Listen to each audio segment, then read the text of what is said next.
Little storyteller. One sunny morning, Leo took his bright red drone to the park. The drone had big friendly eyes painted on the front. He made it zoom up high. Whoosh! Just then, a big group of Canada geese flew by, honking happily. The geese saw Leo's drone with its friendly eyes. Honk! Honk! Look! A new little bird! One goose called. They thought the red drone was a young goose that had lost its way.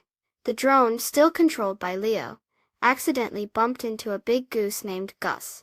Gus was very friendly. "Welcome, little one. We are flying south for the winter. Come with us." Gus honked kindly. Leo tried to fly the drone back, but the geese kept flying close. They seemed to want the little red bird to join them. So, Leo decided to play along. He carefully flew the drone alongside the flock. They flew over sparkling rivers and green fields. Leo made the drone dip and soar with the other geese. It was like a big flying adventure. One day, they landed near a sunny lake. Gus waddled over to the red drone. "You are a very quiet little bird," he honked curiously. Leo gently landed the drone on the soft grass. He walked over to it. "Hello, Gus. I'm Leo, and this is my drone." Gus and the other geese looked surprised. They had never seen anything like it. Leo explained how the drone flew with a remote. The geese listened with wide eyes.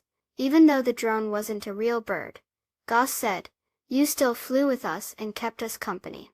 "That was very kind of you, Leo." The other geese honked in agreement. Leo smiled. He was happy he could help, even by accident. As the sun began to set, painting the sky with orange and pink, Gus shared a fun fact. "Did you know that geese fly in a V shape to help each other? The leader works hard, and when they get tired, they move to the back, and another goose takes their place." Leo thought that was a wonderful way to work together. He waved goodbye to his new friends as they flew off towards the warm south. Please subscribe. Thank you.